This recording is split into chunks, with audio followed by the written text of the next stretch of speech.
o primeiro ano de empresa, a gente faturou 880 mil. O próximo ano a gente já pulou para 8 milhões de faturamento. Foi um crescimento muito acelerado, foi um dos nossos maiores crescimentos no ano ali. Depois foi para 17,8, 24,8, 34,8 e esse ano de 2025 a gente estava esperando um faturamento de 50 milhões, mas a gente já está com expectativa de faturar 60. E 2027, que é a nossa meta, que a gente está buscando 100 milhões de faturamento. Oi, gente, sejam todos muito bem-vindos ao escritório da Saint-Germain e hoje eu vou trazer vocês para acompanhar um dia de uma reunião semestral que a gente vai ter. Nessa reunião a gente vai alinhar todas as metas aqui dentro da Saint-Germain para o próximo semestre, que é o mais importante do ano, né? Onde tem Black Friday, onde tem Natal. Então eu vou trazer vocês para acompanhar os bastidores.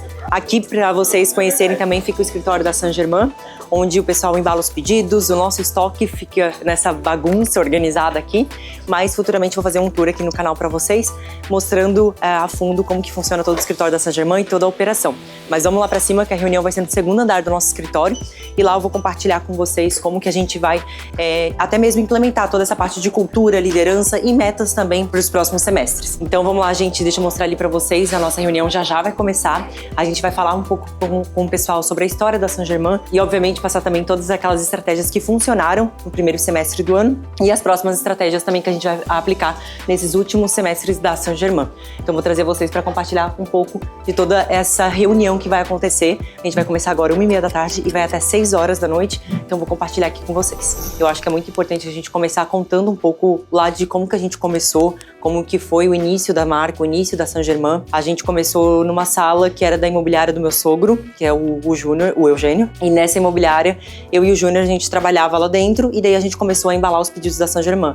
Nosso primeiro estoque era de 1.800 relógios. Hoje vocês veem aí a quantidade que a gente recebe de produtos, mas a gente começou com 1.800 relógios. Eram só 6 produtos da marca. A marca começou pelo Ruston Full Black de 40mm, que até hoje é o best-seller da marca. Esse é o produto que a gente estava atrás para comprar, na verdade o Júnior, para ele comprar para ele usar mesmo. Não encontrava no mercado, pelo ticket, obviamente, que a gente gostaria. E aí que começou a surgir a ideia de lançar uma marca de um relógio minimalista. A gente não tinha nenhuma experiência na área, a gente não entendia sobre mecanismo, sobre pulseira, sobre qualidade, sobre nada disso. A gente arriscou, pegou um relógio da China e começou a vender. E aí que a marca ela começou a crescer e começou a se consolidar. Nossa primeira colaboradora, que eu brinco, foi a minha sogra, a Kátia, mãe do Júnior. Ela ajudava a gente a embalar os pedidos. Ela ficou praticamente uns 6 a 7 meses dentro da empresa. Então o Júnior ficava na parte estratégica, desenvolvimento de produtos, atendimento, suporte, e eu ficava nessa parte de embalar os pedidos junto com a minha sogra. E depois a marca ela foi crescendo, foi escalando, e nessa sala ali de 10 metros quadrados que tinha, a gente chegou a faturar 1 milhão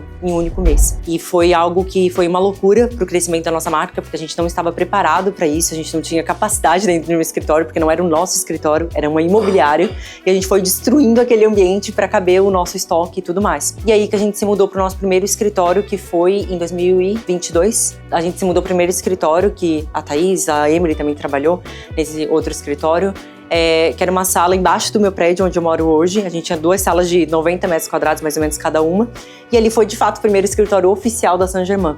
Mas é interessante compartilhar com vocês que a gente sempre foi muito pé no chão, até hoje. Então a gente foi aos poucos melhorando o espaço, aos poucos a gente foi contratando mais pessoas para realmente a operação ela ficar saudável, porque a gente vê que crescer é muito fácil. O difícil é a gente manter a operação de uma forma saudável e sustentável ao longo dos anos. Por isso a gente sempre foi muito cauteloso. Mas a gente foi realmente crescendo. Hoje a gente conseguiu fazer esse escritório, que era algo que a gente queria muito. A gente já sabe que esse escritório tá ficando pequeno, então a gente já tá pensando em novos planos para ele.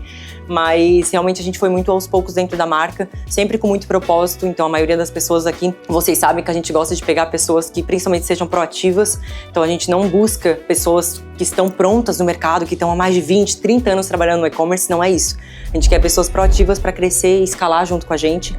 E como eu sempre falo também, a gente é uma marca muito nova no mercado, uma marca de relógios que a maioria de vocês conhece, uma Tecnos, uma Orientes, às vezes tem mais de 50, 60, 70 anos de marca. Então a gente está há 4 anos, a gente não tem nem ainda 5 anos de marca, então a gente está muito no começo. E ainda assim a gente já vem crescendo, então pensa daqui a uns anos o que essa empresa pode se tornar. Então hoje a gente vai falar um pouco sobre meta, a gente vai falar sobre resultados, a gente vai falar sobre também o plano de ação que a gente quer para o futuro da Saint-Germain e que obviamente vai depender de cada um de vocês que estão aqui, que são os líderes, que representam e têm esse papel tão importante em cada uma dessas áreas. Eu queria explicar um pouquinho para vocês, até para vocês entenderem um pouco a magnitude do nosso crescimento que foi esse ano. Foi muito até além do que a gente consegue ver os últimos anos anteriores. Esse ano a gente está crescendo muito muito mais do que os últimos 2 anos que a gente veio. Então, o segundo trimestre de 2024, a gente teve um faturamento de 8,6 milhões e 34 mil pedidos enviados no trimestre. Esse ano, de 2025, a gente faturou praticamente o dobro e o dobro de pedidos. A gente teve um crescimento de 83,4%. É um crescimento muito acima do que a gente estava esperando. A gente estava esperando um crescimento de mais ou menos uns 40%, então foi praticamente o dobro do que a gente estava esperando. Muito por muitas coisas que a gente está fazendo ao mesmo tempo, coisas que a gente não conseguia fazer antes. Grande parte do mérito desse resultado, com certeza, são das pessoas que estão aqui, que executaram esse trabalho.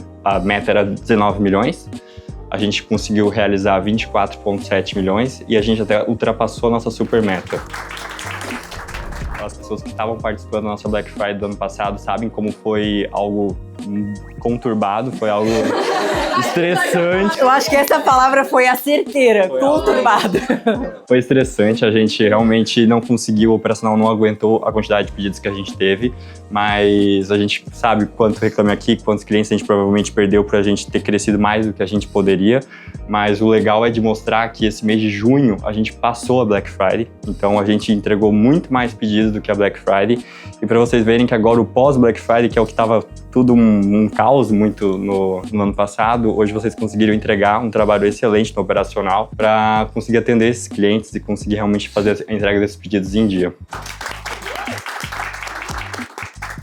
Eu acho que quando a gente fala um pouco disso, eu também acho que é importante eu acrescentar aqui. Muitos de vocês sabem que eu faço parte de mentorias, né, para donos de e-commerce. Então, são pessoas que estão crescendo, escalar suas marcas e contratam eu e todo o time ali que vocês conhecem, o Yuri, o Cadu, para ajudar nessa parte de escalar o e-commerce deles. E eu converso muito também isso com o próprio time ali do pessoal da mentoria, como é difícil a gente, enfim, receber uma pessoa dentro da mentoria que ela fala, olha, eu tô demitindo pessoas, a minha empresa tá abaixando cada vez mais o faturamento.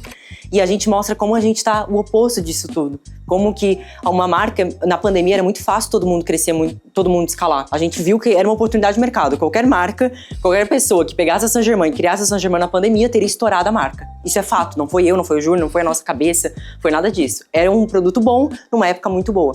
Só que pós-pandemia, os e-commerce às vezes diminuíram 80% do seu faturamento, 90% dos seus faturamentos. Então, pessoas que tinham escritórios muito maiores do que esse, voltaram para casa para trabalhar, demitiram todos os seus colaboradores. Eu não tô falando que é 1 ou 2 ou 3, é a maioria das pessoas vem caindo o seu faturamento. Então eu falo sobre isso e sempre essa loucura, cada vez a gente inventa coisa nova para aplicar dentro da marca e é atacado, e é marketplace, e vem várias coisas novas, mas isso mostra como a gente tá evoluindo mesmo, como a marca ela não tá estagnada. Então isso faz parte, obviamente, como o Júnior, ele é mais organizado, ele fica mais caotizado nisso aqui, mas eu posso afirmar para vocês que é muito melhor tá tudo bagunçado e a gente organizar e ter o que organizar do que tá tudo calmo, tudo tranquilo e às vezes vocês também não estarem motivados porque não tem pedido. E isso a gente percebe até o pessoal da confecção que tá lá mais na loucura, às vezes chega períodos ali na primeira semana de janeiro, eles ficam bicudos, porque daí não tem quase nada para embalar, eles não estão acostumados com isso. E isso, o tempo não passa, a gente fica meio à toa, então pensa ficar o ano todo meio à toa, né? Então eu vejo que a gente também tem que entender que esse caos e essa bagunça faz parte de um crescimento muito acelerado, muito além de uma super meta. Aqui eu trouxe para vocês entender um pouquinho de como é que foi o nosso crescimento nos últimos anos e o que a gente espera para os próximos anos. Então a gente começou o primeiro ano de empresa, a gente faturou 880 mil. O próximo ano a gente já pulou para 8 milhões de faturamento. Foi um crescimento muito acelerado, foi um dos nossos maiores crescimentos no ano ali. Depois foi para 17,8, 24,8, 34,8. E esse ano de 2025 a gente estava esperando um faturamento de 50 milhões, mas a gente já está com expectativa de faturar 60. E 2027, que é a nossa meta, que a gente está buscando 100 milhões de faturamento anual. E aqui é um pouco um dos nossos principais concorrentes, para vocês terem ideia. Eles estão listados em bolsa, então a gente consegue ter ideia de como é que está o faturamento deles, como é que está o crescimento deles. Então aqui a gente consegue ver o período de 10 anos. Então há 10 anos atrás eles faturavam 400 milhões. E depois de 10 anos eles ainda estão em 400 milhões de faturamento. Então isso é um sinal que a gente consegue ver que a gente está conseguindo entrar nesse mercado, crescer nesse mercado, coisas que todas essas grandes marcas que são muito tradicionais não estão conseguindo crescer já há muito tempo. Isso mostra também o potencial de crescimento que a gente tem, né? Porque todo esse mercado, o ramo de relógio, ele é um ramo muito tradicional. Essas marcas, elas estão no físico. Por isso até que a gente tinha tanta essa dificuldade de entrar no físico, com os nossos quiosques, com os nossos representantes, porque é muito tradicional. Mas a gente percebe que essas marcas, elas também não estão ainda posicionadas no digital. Então a gente já está na frente nesse quesito. Então tem um mercado muito forte ainda para a gente conseguir conquistar nesse ramo. E por isso que é tão importante o nosso operacional ser muito alinhado, porque muito a nossa missão é conseguir entregar os pedidos no prazo, é conseguir entregar uma boa experiência de compra para o cliente. Quando a gente vende muito, a gente também tem que entender que a nossa missão é entregar essa experiência. Tem muitas compras. O mês de Dia dos Namorados de junho é muito presente, é muito Dia dos Namorados. Então a gente sempre preza para conseguir entregar esses pedidos no prazo por conta da experiência mesmo que a gente busca como posicionamento de marca. A gente busca que as pessoas voltem a comprar em datas comemorativas com a gente. E são datas comemorativas que fazem, de fato, a nossa marca crescer. Então, a capacitação dos liderados, a capacitação das pessoas da equipe de vocês, o conseguir treinar as pessoas para se tornarem líderes também dentro da empresa é algo que a gente avalia muito aqui dentro. Uma coisa legal de falar é que eu vi uma frase esses dias que falou que quando a gente vende um produto acima de R$ 197 no varejo, a gente atinge 1% da população do Brasil. Então, por isso que pra gente é tão importante a gente conseguir entregar um design elegante, sofisticado, por um preço inferior a isso. E esse é um propósito de marca que a gente nunca vai ultrapassar esse valor para realmente conseguir atingir o nível Brasil. Coisas que as outras marcas não atingem. Aqui eu trouxe para vocês, tem um exemplo de algumas marcas que vocês provavelmente conhecem, uma Chili Beans, uma Ricardo Eletro, até trouxe marcas mais atuais, mais da nossa geração, uma Gummy Hair, uma Nubank. Isso só mostra como tá vindo essa tendência muito forte de as marcas se tornarem cada vez mais humanizadas pelo dono da marca. Porque a gente percebe que uma marca que ela só vende um produto, ou enfim, só vende uma experiência, muitas vezes ela vai se perdendo ao longo do processo. E por isso que os donos de e-commerce, inclusive, e obviamente de negócios no geral, de pessoas, de empresas tão grandes, estão trazendo essa humanização. A CIMED foi um exemplo disso, que principalmente ali no ano de 2023 e 2024, a Carla e o João Adib, que são os donos da empresa, eles começaram a criar conteúdo nas redes sociais e mostrar os bastidores da sua operação. E isso foi um resultado visível no crescimento da empresa deles. Eles alcançaram um faturamento de 3 bilhões no ano de 2024. Então isso a gente percebe que realmente saiu um monte de notícia de como essa humanização para a marca teve esse crescimento muito exponencial. E eu tô trazendo isso para falar para vocês que hoje, principalmente vocês que convivem aqui comigo, vocês percebem como eu tô direto gravando conteúdo, mostrando os bastidores. É o intuito de tornar a Saint Germain uma marca ainda mais desejo, uma empresa ainda mais conhecida. Então todo o trabalho que eu venho fazendo nas minhas redes sociais é pensando exclusivamente na Saint Germain e como as pessoas elas vão se tornar cada vez mais fãs da Saint Germain, de como as pessoas elas vão comprar a minha história, porque é isso que elas compram. Elas não compram um relógio, não compram um óculos, elas compram a minha história. Então por isso que a gente vem trazendo cada vez mais essa humanização. É um trabalho que a gente começou há relativamente muito pouco tempo, faz mais ou menos um ano e meio, 2 anos que eu comecei a levar isso como um trabalho e obviamente a gente vê os resultados também da Saint Germain crescendo muito com esse meu resultado através das redes sociais. Então não é só um videozinho, não é só mostrar um bastidor, não é só uma besteirinha que a gente tá fazendo. Com certeza, antigamente, eu embalando os relógios, eu me sentia muito mais confortável do que ficar gravando vídeo o dia inteiro. Mas eu sei que isso é muito importante pra minha marca e muitas vezes são coisas que ninguém pode fazer no meu lugar. Mas tem várias marcas, inclusive a CIMED, a Apple, que tem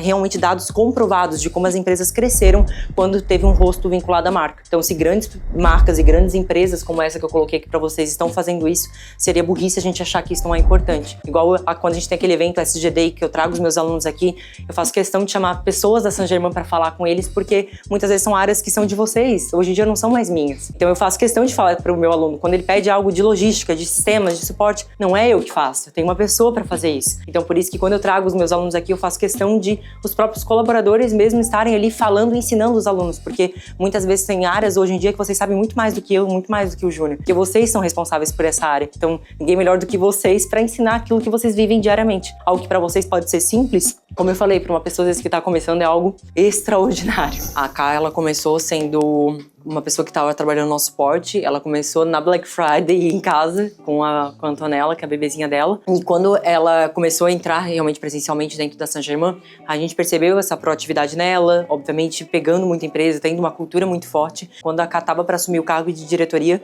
o Júnior foi muito específico para ela. Ele falou, Ká, só vai assumir esse cargo se todo mundo estiver abaixo de você tem o conhecimento necessário que você tem hoje. Então isso foi algo que não tinha como ela assumir um cargo de diretoria se todo mundo que estava abaixo dela, ou no mesmo nível que ela no caso, não tinha exatamente todo aquele conhecimento. Senão ela não ia se tornar diretora da empresa. Então muitas vezes a gente não cresce porque a gente não tá repassando nosso conhecimento, a gente tem medo. Isso só mostra às vezes uma insegurança que às vezes vocês possam ter. Então quanto mais vocês repassarem o que vocês sabem e mais vocês, obviamente, repassar aquilo, tiver tempo para aprender coisas novas, mais rápido vocês vão conseguir crescer dentro da empresa. Vocês só vão mostrar que vocês são um bom líder quando vocês não estiverem no setor de vocês. Porque daí vai mostrar que toda a equipe, ela tá 100% ciente de tudo aquilo que ela precisa fazer, não vão fazer nenhuma cagada, vocês não estão ali, mas todo o conhecimento de vocês está naquela área. Então aquilo vai tocar normalmente. E isso é muito saudável para uma empresa. Como eu falo, a empresa não pode depender de mim, do Júnior, da Kai e de nenhum de vocês. Todo mundo que tá aqui precisa saber fazer o seu trabalho, vocês estando presentes ou não. Aqui eu trouxe até um livro que eu já li, eu gostei muito, que fala que ser bom não é ser bonzinho. Porque muitas vezes a gente quer ser um líder, mas a gente tem medo de ser um pouco severo com as pessoas. E aí isso torna como se a gente fosse muito bonzinho para aquela pessoa. E quando a gente é uma pessoa boa, não significa que a gente é boazinha. Por exemplo, eu acho a Catarina uma pessoa muito boa, mas ela não é boazinha. Ela é extremamente rígida, é extremamente firme no posicionamento dela. Então a gente tem que tomar muito cuidado com isso, que principalmente vocês que são líderes, vocês têm que escutar as pessoas ali que estão no time de vocês, na equipe de vocês, mas vocês precisam entender que vocês precisam ser firmes também, porque isso também é ser um bom líder. Aqui então eu também coloquei alguns tópicos que eu acho que é importante a gente conversar. Liderar é servir. Muitas vezes vocês vão ser colocados em cargos ou até mesmo em momentos que vocês vão ver que vocês não vão ter uma função fixa ali diária e que muitas vezes vocês vão servir a equipe de vocês. Vocês vão passar o conhecimento, vocês vão liderar essas pessoas, mas às vezes vocês vão estar ali apenas para servir. Meu colaborador, o meu time, eles estão com essa dificuldade, eles não estão conseguindo fazer isso, o próprio líder vai estar ali para ajudar, para pegar junto, para fazer acontecer. Então um bom líder, ele é um líder que serve muito a sua equipe, que serve muito a empresa. Aqui eu coloquei também alguns tópicos: cuidar de pessoas versus entregar resultado, o equilíbrio entre o líder da Saint-Germain. Esse também é um dos meus papéis aqui dentro da Saint-Germain, criar essa cultura junto com vocês. Obviamente a gente está crescendo muito, mas ao longo do tempo eu vou conhecendo algumas pessoas, conhecendo a história, conhecendo, enfim, a família, se tem filho, se não tem, se é solteiro, se é casado, porque isso é muito bom a gente, obviamente, não ultrapassar do limite, mas conhecer a história de cada um de vocês, a realidade de cada um de vocês, e vocês também têm esse papel. Mesmo sendo um ambiente extremamente profissional, não tem como, às vezes, a gente criar uma boa relação, a gente confiar nas pessoas se vocês não se relacionam, se vocês não se conhecem. Às vezes a pessoa não te conhece, tu não conhece aquela pessoa, e fica uma relação extremamente vaga, e no fim das contas isso não acaba sendo algo positivo também pro ambiente de trabalho. Então é muito interessante a gente cuidar também nesse quesito. Se você tá com alguém dentro da sua equipe que tá passando por alguma coisa, senta com a pessoa, conversa, o que tá acontecendo? Infelizmente, é difícil muitas vezes estar esse trabalho de um líder, porque às vezes a K não vai ter uma pessoa pra chegar pra ela e falar o que tá acontecendo. Às vezes ela só vai ter que ir na função dela e tocar pra frente e aquilo que tá acontecendo ela absorver. Infelizmente, isso é uma função de um líder. Principalmente o papel de um líder e toda a equipe que tá ali junto com vocês espera isso de vocês, que vocês escutem, que vocês conheçam, pra que realmente vocês consigam entender às vezes uma fase que essa pessoa não tá boa e que essa pessoa vai precisar de mais ajuda, de mais paciência e de mais direcionamento. Liderar também é agir rápido diante de desafios, que isso é algo que a gente gosta muito aqui dentro da Saint-Germain, principalmente em datas tão importantes como a Black Friday, o aniversário da marca, onde às vezes tá tudo caótico, a gente precisa agir rápido. Então um bom líder é aquele líder que ele consegue parar, raciocinar e pensar o que eu posso fazer para resolver esse problema que tá acontecendo. Então por isso que a gente sempre bate também nesse ponto que um líder, ele nunca pode estar extremamente sobrecarregado, porque senão nesses momentos ele não consegue raciocinar. Ele tá com tanta coisa que ele não consegue pensar como resolver aquilo. E só quando a gente foca que a gente consegue ter essas ideias. Às vezes é algo, principalmente na Black, a gente vê muito isso. Durante a Black ninguém sabe como resolver. Passa uma semana, nossa, era óbvio que era só fazer isso. Mas é porque a gente fica tão envolvido que a gente não consegue pensar. O time de vocês vai ser um reflexo do posicionamento e da liderança que vocês têm. Então esse é um ponto muito importante. Muitas vezes o time tava ruim porque o líder, ele tava ruim. O líder não tava engajando,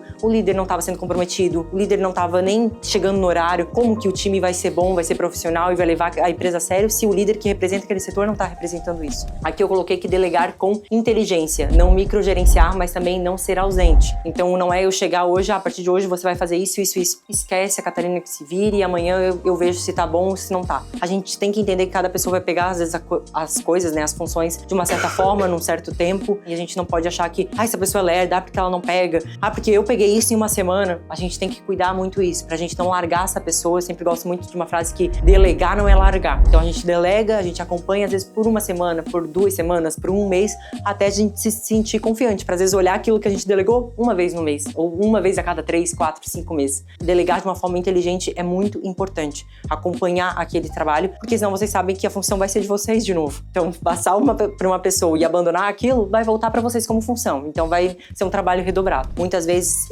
você agir rápido, a gente acaba perdendo alguns dos valores da empresa, burlando o sistema ou tomando uma decisão que isso pode impactar, às vezes, um valor de, enfim, de ter ali a consciência que aquilo pode ter um custo para a empresa. Afeta a experiência de compra do cliente. Às vezes pode afetar a experiência de compra do cliente. Então é muito importante a gente entender que mesmo a gente agindo rápido em situações, os valores da empresa, eles nunca podem ser quebrados. Porque não adianta a gente agir rápido, a gente resolver aquela situação, mas depois vem uma bola de neve, uma nuvem muito pior do que aquela situação que a gente estava vivendo. Então esse é um ponto bem importante. Eu acho que isso é algo que, quando entra uma pessoa que está alinhado com a cultura da empresa, com os valores da empresa, a gente identifica muito rápido isso. E a gente já percebe que é uma pessoa que acaba crescendo e se desenvolvendo muito mais rápido.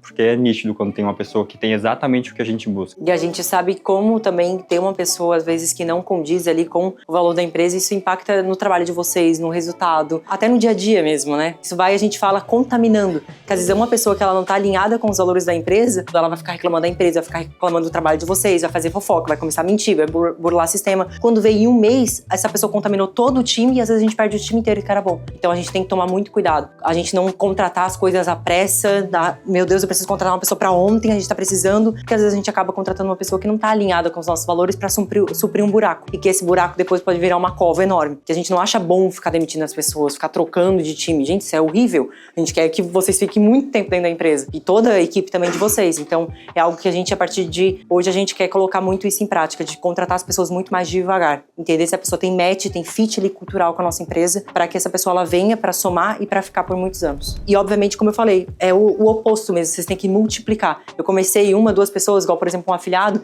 mas hoje eu tô com um time de 10, de 15, de 20 pessoas. Esse é o objetivo de cada um de vocês. Multiplicar as pessoas dentro daquele setor, porque isso vai dizer que o setor tá crescendo, tá evoluindo. Eu falo isso também, principalmente como júnior, a gente não tá pronto. A gente tá construindo a nossa empresa. Então a gente não tá com um sistema definido, com plataforma definida, com empresa definida, com setor definido. Não, a gente está em constante evolução e crescimento. A gente está construindo a Saint-Germain junto com vocês. Então tudo aquilo que puder vir para somar, a gente está aberto. Nada é fixo, nada é o que tem para agora e a gente não está aberto a mudanças. Mas acho que falando um pouquinho dos próximos lançamentos, a gente vai tentar muito buscar o mercado de óculos agora. A gente está com os novos lançamentos e vai ter bastante lançamentos futuros, que até a Luísa está ajudando a gente no desenvolvimento de produto agora. E é um mercado que é muito maior do que o de relógios, então é um market share que a gente quer pegar e quer realmente ser referência nisso. Então eu sei que os próximos 2, 3 anos vai ser algo que vai impactar diretamente nos resultados e o crescimento da empresa, a gente entrar nesse mercado. Quem consome as redes sociais vê bastante que o vintage está muito em alta, então agora a gente vai lançar a nossa primeira coleção vintage daqui 2 meses, mais ou menos. E quando a gente fala também do lançamento de produto, muito importante falar também para vocês como a gente começou com uma ideia de marca e como que a gente foi mudando completamente. Quando eu e o Júnior a gente criou a Saint-Germain, a gente queria preto, branco, minimalista, básico, clean, era um público só tatuado, a gente só queria aquele público específico, era tipo muito aquilo, muito redondinho. E a gente viu que uma marca ela não escala se a gente só atingir aquele %, aquele público específico. E aí que a gente foi ampliando para atingir públicos diferentes, com faixa etárias diferentes, com estilos diferentes, como isso teve um impacto muito positivo dentro da Saint-Germain. Sempre pensando num valor acessível, mesmo que a gente traz produtos um pouco mais caros, que isso é importante para o posicionamento de marca, a gente sempre vai ter produtos mais baratos, para que esses sejam os produtos de entrada e, como o Júnior falou, para a gente atingir ali a maioria do mercado, né? Muitas vezes a pessoa ela quer comprar um relógio de R$500, mas ela começa comprando o Harley, que é o mais barato, para ter ali a experiência de compra e depois comprar o relógio que ela queria de imediato. Então é sempre pensando nessa recompra também do cliente. Eu falo muito também com os alunos de mentoria isso, que o lucro de um e-commerce ele tá na recompra e não na primeira venda que a gente faz para ele. Porque a primeira venda tem investimento de marketing, tem investimento de mídias, tem todo um trabalho que a gente quer fazer para conquistar essa pessoa, para convencer ela a entrar dentro do nosso site. Mas a partir do momento que ela já entrou e ela já comprou, eu trabalhar a recompra dela é praticamente um investimento zero. Então é ali que vem o lucro mesmo do e-commerce. Então a taxa de recompra dentro da Saint-Germain ela vem aumentando muito e, obviamente, se adicionar novos produtos na marca ajudou, né? Porque ficar fazendo recompra de relógio não faz muito sentido. Mas comprar um relógio, depois comprar uma semijoia, comprar um óculos, isso obviamente tem a chance também de melhorar cada vez mais essa taxa de recompra, que é um dado muito importante também para o crescimento de um e-commerce, para crescer de uma forma ainda mais saudável e mais sustentável. Trouxe então vocês para participar da nossa reunião aqui. Espero que vocês tenham tirado vários insights de todos os alinhamentos que a gente fez aqui dentro da marca. E depois eu vou também compartilhar com vocês os resultados que a gente vai ter tanto do aniversário da Saint-Germain como também da Black Friday, que foram os principais alinhamentos que a gente teve dentro dessa reunião. Então já me segue aqui no meu canal e já ativa o sininho para você receber notificação sempre que eu postar mais um vídeo aqui para vocês.